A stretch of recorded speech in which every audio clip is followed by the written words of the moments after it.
സംസാരിക്കാനായിട്ട് പ്രാർത്ഥിക്കുക. 48-ാം സങ്കീർത്തനത്തിൽ നിന്ന് അതിൻ്റെ ഏറ്റവും ഒടുവിലത്തെ വേദഭാഗമാണ് കുറിവാക്യമായിട്ടെടുത്ത് അതിൽ നിന്ന് ദൈവത്തിൻ്റെ ആത്മാവ് നമ്മോട് സംസാരിക്കാനായിട്ട് പ്രാർത്ഥിക്കുക. 48-ാം സങ്കീർത്തനത്തിൻ്റെ ഏറ്റവും ഒടുവിലത്തെ വേദഭാഗം. ഈ ദൈവം എന്നും എന്നേക്കും നമ്മുടെ ദൈവമാണ്, അവൻ നമ്മെ ജീവപര്യന്തം വഴി നടത്തുന്നു. വളരെ ഹൃദയസ്പർശിയായിരിക്കുന്ന ഒരു ആലോചന പറഞ്ഞ സങ്കീർത്തനക്കാരൻ അവസാനിപ്പിക്കുകയാണ്. ഈ ദൈവം. അപ്പൊ ഈ ദൈവം എന്ന് പറയുമ്പോൾ ഏത് ദൈവമാണ്? 48-ാം സങ്കീർത്തനത്തിൽ വെളിപ്പെടുത്തിയിരിക്കുന്ന ദൈവം. 48-ാം സങ്കീർത്തനത്തിൽ പറയുന്ന ദൈവം. ദൈവത്തിന്റെ പല പ്രത്യേകതകൾ അവിടെ നമുക്ക് കാണാനായിട്ട് കഴിയുന്നുണ്ട്. ആ പല പ്രത്യേകതകൾ അവിടെ പറഞ്ഞിട്ടാണ് ഏറ്റവും ഒടുവിലേക്ക് വരുമ്പോൾ പറയുന്നത് ഈ ദൈവം. എപ്പോഴും നിങ്ങൾ ഓർത്തോളണം, ഈ ദൈവം ഏത് ദൈവമാണ്? 48-ാം സങ്കീർത്തനത്തിൽ പ്രതിപാദിച്ചിരിക്കുന്ന ദൈവം. ആ ദൈവത്തെ കുറിച്ച് പറയുന്ന പല ഭാഗങ്ങൾ ഈ സങ്കീർത്തനത്തിന്റെ പല വേദഭാഗങ്ങളിൽ ദൈവത്തിന്റെ ആത്മാവ് രേഖപ്പെടുത്തിയിട്ടുണ്ട്. ഒന്നാമത്തെ വേദഭാഗത്തിൽ കിടക്കുന്നത് ഈ ദൈവം ആരാധനയ്ക്ക് യോഗ്യനായിരിക്കുന്ന ഒരു ദൈവമാണെന്നാണ് പറയുന്നത്. ആരാധനയ്ക്ക് യോഗ്യനായിരിക്കുന്ന ഒരു ദൈവം. ഒന്ന് വായിച്ച് നിങ്ങൾ 48-ന്റെ 1.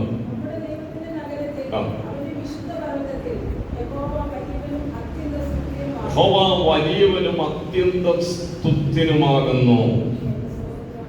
സ്തുതിക്ക് യോഗ്യനായിരിക്കുന്ന ഒരു ദൈവം, സ്തുതിക്കും ആരാധനയ്ക്കും യോഗ്യനായിരിക്കുന്ന ഒരു ദൈവം.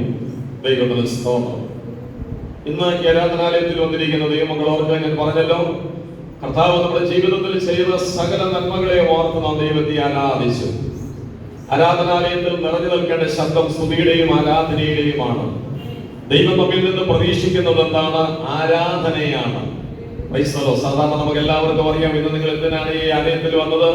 ആരാധനയ്ക്ക് വന്നവരാണ്. ആരാധനയ്ക്ക് വന്ന നാം എല്ലാവരും ദൈവസന്നിധിയിൽ നമ്മുടെ ഹൃദയം ഏകാഗ്രമാക്കി ആരാധിച്ചു. ദൈവത്തിന്റെ പ്രത്യേകത വിശുദ്ധ ബൈബിളിൽ മുഴുവൻ നിറഞ്ഞു നിൽക്കുന്ന പ്രത്യേകതകൾ ധാരാളം ഭാഗങ്ങൾ നമുക്ക് കാണാനായിട്ട് കഴിയുന്നുണ്ട്. അതിൽ 48-ാം സങ്കീർത്തനത്തിൽ നിറഞ്ഞു നിൽക്കുന്ന ഒരു പ്രത്യേകത സങ്കീർത്തനക്കാരൻ പറയുകയാണ്, ഈ ദൈവം സ്തുതിക്ക് യോഗ്യനാണ്. സ്തുതിക്കണം. ഹല്ലേലൂയ. കർത്താവിനെ ആരാധിക്കണം, ദൈവത്തെ മഹത്വപ്പെടുത്തണം. അപ്പോൾ ചില ദൈവമക്കൾക്ക് സംശയം വരാം, ഇങ്ങനെ അത്രമാത്രം സ്തുതിക്കുന്നത് കൊണ്ട് എന്താ പ്രയോജനം? അതെ, അനവധിയായ പ്രയോജനങ്ങൾ കാണാൻ കഴിയുന്നുണ്ട്. ഞാൻ അതിലേക്കൊന്നും പ്രവേശിക്കുന്നില്ല. വിശുദ്ധ ബൈബിളിൽ പഴയ തിരുവെഴുത്തുകളിലും പുതിയ തിരുവെഴുത്തുകളിലും ദൈവത്തെ ആരാധിച്ച് ദൈവത്തെ മഹത്വപ്പെടുത്തിയ ദൈവമക്കളോടുള്ള ബന്ധത്തിൽ അത്ഭുതം കൂറുമാറ്, ആശ്ചര്യം കൂറുമാറ് ദൈവത്തിന്റെ അസാധാരണമായ വിടുതലുകൾ കാണുവാനായിട്ട് കഴിയുന്നുണ്ട്. ദൈവത്തിന് സ്തോത്രം. ഹല്ലേലൂയ. പഴയ തന്നെ ഒരു എരിഹോ കോട്ട, ആ എരിഹോ കോട്ട തകർന്നു വീണതിന്റെ പിന്നിൽ ജനത്തിന് സുഗമമായി പ്രവേശിപ്പാൻ കഴിഞ്ഞതിന്റെ പിന്നിലല്ല, അതിന്റെ ആ ചരിത്രപരമായ ഭാഗമെടുത്തിട്ട് അതിന്റെ ആകെ തുക എടുത്തു കഴിഞ്ഞാൽ അവിടെ സ്തുതിയും ആരാധനയുമാണ് നമുക്ക് കാണാൻ കഴിയുന്നത്. കർത്താവിന് സ്തോത്രം. പുതിയ നമ്മൾ വായിക്കുമ്പോൾ അടയ്ക്കപ്പെട്ട വാതിലിനോടുള്ള ബന്ധത്തിൽ, ഒരു കോട്ടയോടുള്ള ബന്ധത്തിൽ അത് തുറക്കപ്പെട്ട് സ്വാതന്ത്ര്യരായി തീർന്നതിന് പിന്നിൽ പരിശുദ്ധാത്മാവിന് പറയുവാനായിട്ട് കഴിയുന്നു, സ്തോത്രവും സ്തുതിയും ആരാധനയുമാണ്. ഇന്ന് ആരാധനാലയത്തിൽ വന്നിരിക്കുന്ന ദൈവമക്കളെ ഓർക്കുക, ദൈവത്തെ മഹത്വപ്പെടുത്തുന്ന ഒരു ദൈവവൈതലിനോടുള്ള ബന്ധത്തിൽ അവരുടെ മുമ്പിൽ ദുഷ്ടശക്തി കൊണ്ടുവരുന്ന സകല അന്യായ ബന്ധനങ്ങളെയും അഴിച്ചു മാറ്റാൻ ദൈവം കഴിവുള്ളവനാണ്. സ്തുതിയുടെ മുമ്പിൽ ഒരു ശക്തിക്ക് നിൽക്കാനായിട്ട് കഴിയുകയില്ല. ശത്രുവിന്റെ ഒരു കോട്ടയ്ക്ക് നിൽപ്പാനായിട്ട് കഴിയുകയില്ല. ദൈവത്തിന് സ്തോത്രം. പകലിൽ വന്നിരിക്കുന്ന ദൈവമക്കൾ നമ്മുടെ കർത്താവിനെ നന്നായി മനസ്സിലാക്കിക്കൊണ്ട് നമ്മുടെ കുടുംബാരാധനയിലും സഭാരാധനയിലും നമ്മുടെ വ്യക്തിപരമായ ആരാധനയിലും ദൈവത്തിന് കൊടുക്കേണ്ട മഹത്വം കൊടുക്ക്. അത്ഭുതകരമായ ദൈവപ്രവൃത്തി ഒരുക്കാൻ ദൈവം കഴിവുള്ളവനാണ്.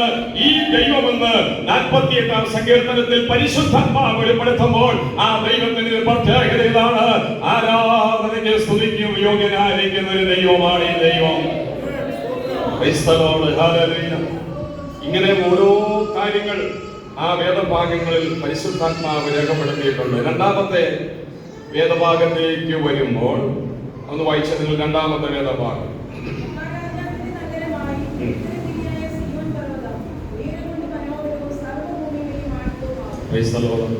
അവിടെ പറഞ്ഞിരിക്കുന്ന സന്ദേശം ദൈവമക്കൾ കണ്ടല്ലോ. ഈ ദൈവത്തിന്റെ മറ്റൊരു പ്രത്യേകത പറയുകയാണ്, ദൈവം ആരാണ്? മഹാരാജാവാണ്. ഈ ദൈവത്തെ കുറിച്ച് പറയുകയാണ്, മഹാരാജാവാണ്. സാധാരണ രാജാവല്ല, മഹാരാജാവാണ്. സ്തോത്രം. യേശുവിന്റെ ജനനത്തോടുള്ള ബന്ധത്തിൽ ജനനം മുതൽ അത് നമുക്ക് കാണാനായിട്ട് കഴിയുന്നുണ്ട്. സർവശക്തനായിരിക്കുന്ന ദൈവത്തെ കുറിച്ച് വായിക്കുമ്പോഴും അത് നമുക്ക് കാണാനായിട്ട് കഴിയുന്നുണ്ട്. സ്തോത്രം. പരിശുദ്ധാത്മാവ് ലൂക്കോസ് എഴുതിയ സുവിശേഷത്തിൽ രേഖപ്പെടുത്തിയിട്ടുണ്ട്, യഹൂദന്മാർ രാജാവായി പിറന്നവൻ എവിടെ? യേശുക്രിസ്തുവിന്റെ ജനന വാർത്തയുമായി ബന്ധപ്പെട്ട്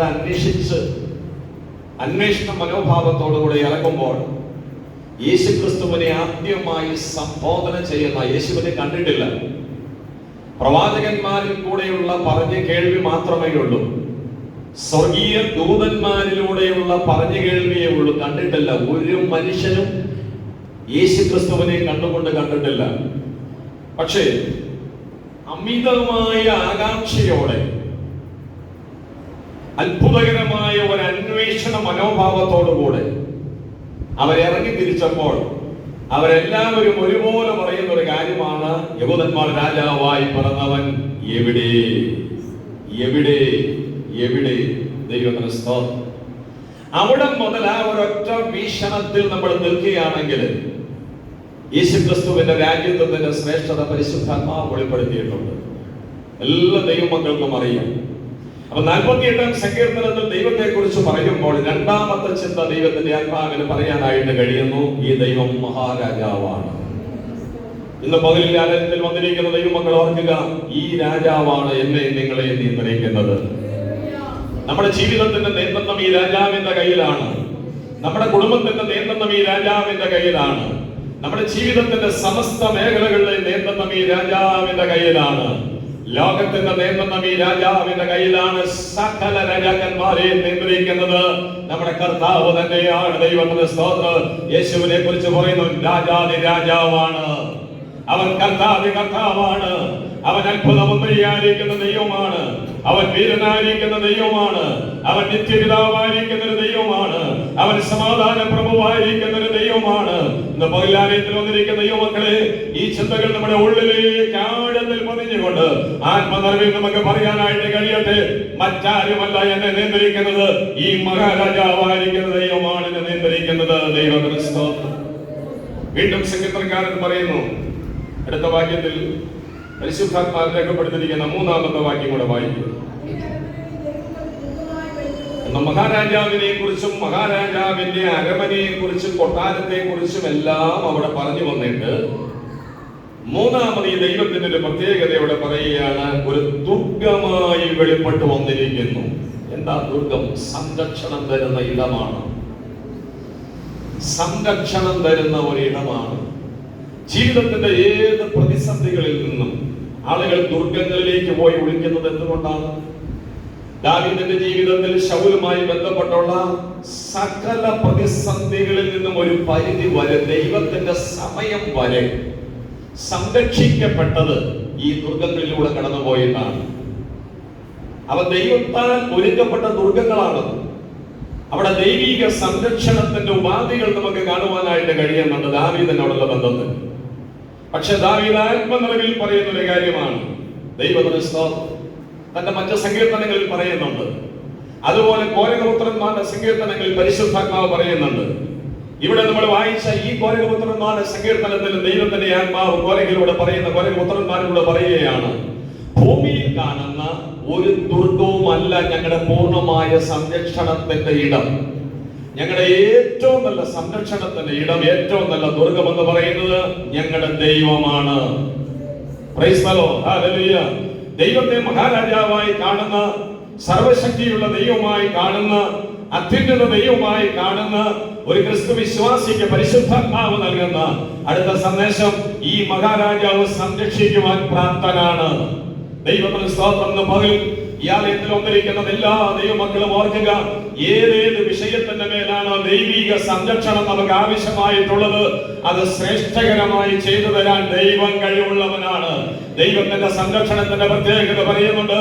യെരൂശലേമേ, യെരൂശലേമേ, കോഴി തന്റെ കുഞ്ഞുങ്ങളെ ചിറകിന്റെ ഉള്ളിൽ സൂക്ഷിക്കുന്നത് പോലെ എനിക്ക് നിങ്ങളെ കാത്തുകൊള്ളുവാൻ എത്ര ഒറ്റ മനസ്സായി. ദൈവത്തിന്റെ സ്തോത്രം. ദൈവത്തിന്റെ സംരക്ഷണം എന്ന് പറയുന്നത് മറ്റാരും കാണാത്ത രീതിയിൽ, മറ്റാരും ഉപദ്രവിക്കാത്ത നിലയിൽ, ഏറ്റവും ശ്രേഷ്ഠകരമായ രീതിയിൽ സംരക്ഷിക്കുന്ന ഒരു ദൈവമുണ്ടെങ്കിൽ നമുക്ക് നന്ദിയുള്ള ഹൃദയത്തോടെ പറയാൻ കഴിയേണ്ട, ദൈവമേ, അങ്ങയുടെ സംരക്ഷണമാണ് ജീവിതത്തിൽ ഏറ്റവും ശ്രേഷ്ഠകരമായിട്ടുള്ളത്. ആരാധനയ്ക്ക് യോഗ്യനായിരിക്കുന്ന ദൈവം, മഹാരാജാവായിരിക്കുന്ന ദൈവം, ജീവിതത്തിന്റെ വ്യത്യസ്ത പ്രതിസന്ധി ഘട്ടങ്ങളിൽ സംരക്ഷണം നൽകി തരുന്ന ഒരു ദൈവം. ഈ ദൈവത്തെ കുറിച്ച് നന്നായി വിവരിച്ചിട്ട്, നന്നായി അവതരിപ്പിച്ചിട്ടാണ് സംഗീതക്കാര് അവസാനിപ്പിക്കുന്ന സമയത്തിൽ പറയുകയാണ്, ഈ ദൈവം എങ്ങനെയുള്ള ദൈവമാണെന്ന് അറിയാമോ? ജീവപര്യന്തം വഴി നടത്താൻ കഴിവുള്ള ദൈവമാണ്. ഇനി ദൈവം ദുർഗമായിരിക്കുന്ന ദൈവത്തിന്റെ സംരക്ഷണത്തെ കുറിച്ച് പറഞ്ഞല്ലോ. ആ സങ്കീർത്തനത്തിന്റെ ഓരോ ഭാഗങ്ങളുണ്ട്. ഇസ്രായേലിനെതിരായി ജാതീയ രാജാക്കന്മാര്, ജാതീയ ശക്തികൾ പലതും കടന്നു വന്നു. അവർ സംഘടിച്ച് കടന്നു വന്നു. പക്ഷേ ഇസ്രായേലിന്റെ ദുർഗമായി, ഇസ്രായേലിന്റെ സംരക്ഷകനായി ദൈവം രംഗത്ത് വന്നതുകൊണ്ട് രാജാക്കന്മാരും ഭ്രമിച്ച് ഭയപരവശരായി മടങ്ങിപ്പോയി എന്ന് കാണാൻ കഴിയുന്നുണ്ട്. ഇത് തന്നെയാണ് ക്രിസ്തു വിശ്വാസിയോടുള്ള ബന്ധത്തില് ദൈവത്തിന്റെ സംരക്ഷണം വെളിപ്പെടുമ്പോൾ, ദൈവത്തിന്റെ ആശ്വാസം വെളിപ്പെടുമ്പോൾ എതിരായി നിൽക്കുന്ന ശക്തികളെല്ലാം പേടിച്ച് ഭയത്തോടുകൂടെ മാറിപ്പോകുമെന്നതിന്റെ കാരണം ദൈവത്തിന്റെ സംരക്ഷണം അത്രയ്ക്കും ശ്രേഷ്ഠകരമാണ്.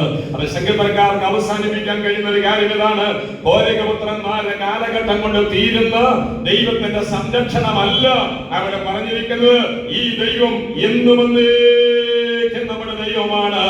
ഒരു ഹല്ലേലൂയ പറഞ്ഞ് ദൈവത്തെ മഹത്വപ്പെടുത്തിയാണ്. ആ സംരക്ഷണം തീരുന്നില്ല, ആ നടത്തിപ്പ് തീരുന്നില്ല, ആ അനുഗ്രഹങ്ങൾ തീരുന്നില്ല. ഇന്നിവിടെ അമേരിക്കുന്ന എല്ലാ ദൈവമക്കളും ആത്മനിലവിൽ ഏറ്റെടുത്ത ദൈവത്തെ മഹത്വപ്പെടുത്തുവാനായിട്ട് കഴിയണം. തലമുറയായി സംരക്ഷിക്കുന്ന ദൈവം ഇന്നലേക്കാൾ ഉപരിയായി ഇന്ന്, ഇന്നേക്കാൾ ഉപരിയായി നാളെ വീണ്ടും സംരക്ഷിക്കുവാൻ ഈ ദൈവം കഴിവുള്ളവനാണ്. സ്തോത്രം.